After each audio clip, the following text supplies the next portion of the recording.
Pernyataan yang paling tepat menggambarkan pandangan penulis terhadap kondisi bangsa Indonesia adalah titik-titik.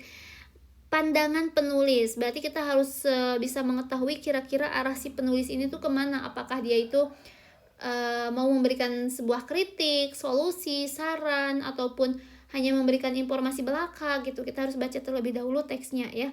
Dan kita juga harus melihat apakah dia lebih condong kemananya gitu.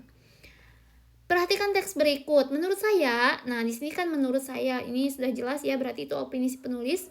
Berbagai macam permasalahan bangsa ini bukan merupakan bentuk serangan eksternal negara lain, tetapi didominasi oleh permasalahan yang datang dari bangsa kita sendiri. Sebagai contoh, perpecahan yang mengatasnamakan perbedaan di dalamnya. Ironisnya, perbedaan yang dimiliki Indonesia seakan menjadi hal yang menakutkan, bukan membanggakan. Nah, katanya tuh perbedaan yang dimiliki Indonesia itu malah menjadi hal yang menakutkan gitu. Kemudian masalah lain yang timbul adalah demoralisasi yang hadir dan merajalela di kalangan generasi muda negara 1000 pulau ini. Demoralisasi. Kemudian, teringat pada kenakalan remaja kita yang sudah mulai tak terkendali, bertindak anarki, dan lain sebagainya.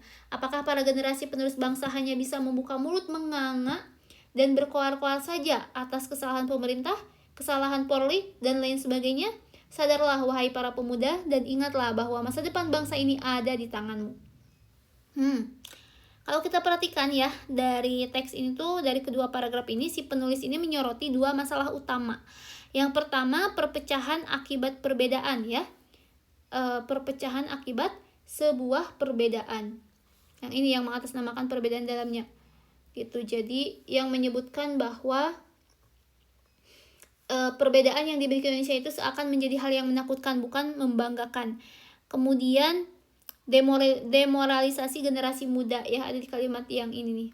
Kemudian masalah lain yang timbul adalah demoralisasi generasi muda.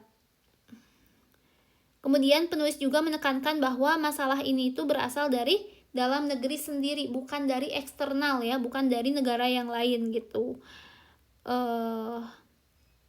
Kemudian dalam teks juga tidak terdapat tuduhan terhadap pemerintah ataupun pandangan pesimis mutlak terhadap suatu bangsa gitu ya.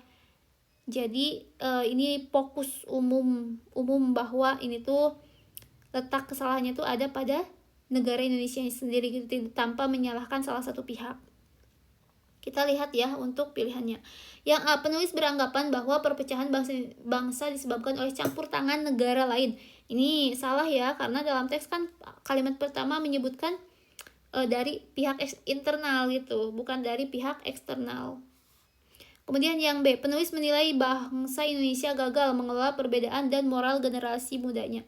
Ini bisa nih, ada ya, permasalahannya ada bahwa gagal mengelola perbedaan dan moral generasi muda. Kemudian yang C, penulis menuduh pemerintah dan Polri sebagai penyebab utama kemerosotan moral bangsa. Enggak ya, dalam teks tidak menuduh pemerintah ataupun Polri sebagai penyebab utamanya.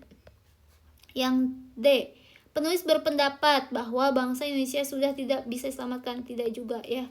Kemudian yang E, penulis menganggap perbedaan adalah sumber kekuatan. Tidak kurang tepat gitu ya. Jadi yang paling tepat itu adalah yang ini.